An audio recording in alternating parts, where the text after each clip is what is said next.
kapwa na min kizahem na lengam lung hem Wana lung chân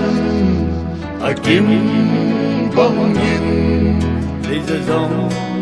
na lung chân kim hem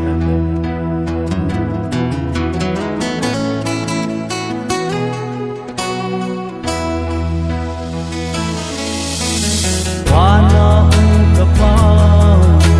na min kizahem na lengam lung hem Wana lung chân akim bong yin lấy ra dòng na lung chân kim hem我重新now就是你爱的梦，高的火就是你伤。